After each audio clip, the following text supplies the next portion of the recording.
और हमने श्री पार्वती का पूजन चंद्र नक्षत्र से किया है। यह सब विधि से पुनीत व्रत का विधान है। यह सब ब्रह्मांड में देश करने का मन ही मन में से कर दिया और घरवा के लौट आई। ब्रह्मांड में होगी तो इस को नियम पूर्वक करती रही। इन राशि जन मुक्ति पात्र के कारण के लिए कर दी कभी न करते कभी न करते आज कभी भूल जाती क्या तो मर गई किसी जिंदगी जाने से नशा भगवान शंकर पार्वती की कन्या करती है थोड़े समय के बाद इन दोनों ने जाने की त्याग की। अब इनका तीसरा जन्म मनुष्य होने हुआ।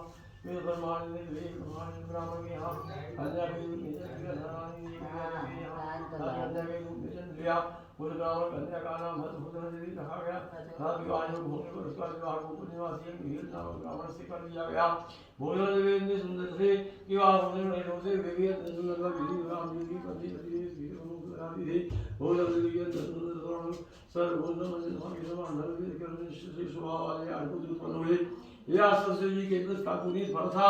दूसरी ओर से रानी की वजह से कोई भी पुत्र नहीं हुआ और वाणी संतान नहीं होने लगी। रानी महाब्राह्मण में जो पहले जन्म में थी वह आदि बनी रही। रानी जब वृद्धावस्था को प्राप्त होने लगी तब उसके एक गूंगा हुआ बहरा पुत्र हुआ और 9 वर्ष की आयु में संसार को छोड़कर चला गया। अब तो रानी पुत्र सुख में अत्यंत दुखी हो व्याकुल रहने लगी। दई योग से भूषण देवी ब्रह्मांड रानी के यहाँ अपने सब पुत्रों को लेकर पहुंची। रानी का हाथ सुनकर उसे भी बहुत दुख हुआ कि इसमें किसी का क्या बस कर्म एवं ब्रह्मा जी नहीं मिल सकते। रानी कर्मच्युत भेद इस कारण से उसे देखना पड़ा। यह रानी ब्रह्मांड के और राष्ट्रों को देखकर उससे मन ही मन ईर्षा करने लगी और उसके मन में पाप हुआ। ब्रह्मांड ने रानी का संताप दूर करने के इंद्र ने आठों को रानी के पास छोड़ दिए। रानी ने पाप के वशीभूत होकर ब्राह्मण पुत्रों की हत्या करने के विचार से नकुल निर्देश ध्यान बिना करने को वजन हरा दिया। भगवान शंकर की कृपा से भी का मृत्यु न हुई। यह देखकर तो रानी अत्यधिक आश्चर्यचकित हो गई और इस रहस्य का पता लगाने की मन में ठान ली। भगवान की पूजा सेवा से निवृत्त होकर जब भूषण देवी आई तो रानी ने उसे कहा कि मैंने तेरे पुत्रों को मारने के लिए इनके मिला दिए किंतु इनमें से एक भी नहीं मरा। तूने ऐसा कौन सा दान पुण्य किया है जिसके कारण मेरे यहाँ पुत्र भी नहीं मरे और तू निर्णय शुद्ध हो गई है। तू बड़ी सौभाग्यवती है। सबका देव तो मुझे निष्कपट होकर समझा मैं तेरी बड़ी विघ्न हो गई। रानी कैसे दिन में दर्शन कर उसे ब्रह्मांड कहने लगी हे रानी को सुनो मैं तुमको 3 जन्म का हाल कहती हूँ ध्यानपूर्वक सुनना। पहले जन्म में तुम रानी नाम की पति थी और तुम्हारा नाम त्रिमुखी था। मेरा नाम भद्रमुखी था और मैं ब्रह्मांडी से हम दोनों अयोध्या में रहते थे और मेरी तुम्हारी बड़ी प्रीत थी। एक दिन हम दोनों सभी नदी में स्नान करने गए और दूसरी स्त्रियों को संतान संदेह का वह शिव जी का पूजन करते देख कर हमने तुमने भी वो उत्तम को भगवान की प्रतिज्ञा की थी। तो रात के कारण से भूल गई और इसको बोलने में तुमको दोष लगा जैसे तुम आज भी भोग रही हो। ये सब मैंने इस व्रत को आचार विचार से दिया और आज भी करती हूँ। बदल दिया मुझे बड़ी भगवान शंकर की कृपा से इस व्रत के प्रभाव तथा भगवान नाम को मैं इस जन्म में भी न भूली और इन व्रत को नियमानुसार करते रहे तो अपने इस जन्म को इस जन्म में भी भूले।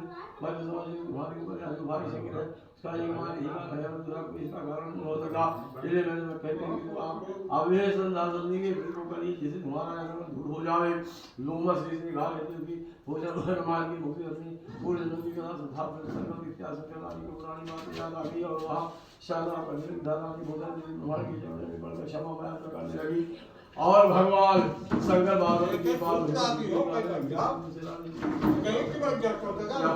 प्रभाव से रानी को संतान सुखी भी मिला भोग करना जिससे लोग को गई भगवान शंकर के प्रकार से प्रभाव है कि पहले हो जाता है और अंत में सदस्य भोग पर मोक्ष पाता है।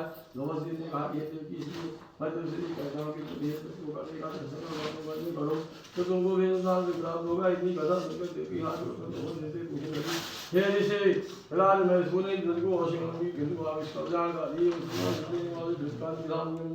को आज समझाइए। बोले हे देवकी यह पुनीत भाव की नहीं किसी संदेह किया जाता है। उस मोह में उठकर किसी नदी या के स्नान करके निर्मल वस्त्र पहनने चाहिए। फिर श्री शंकर भगवान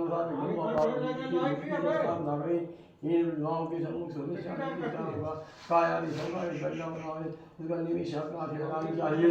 यदि गायत्री की धूप दीप अष्टगंध से पूजा करके अपने हाथ में और भगवान शंकर से अपनी कामना सफल होने की भगवान से प्रार्थना करें।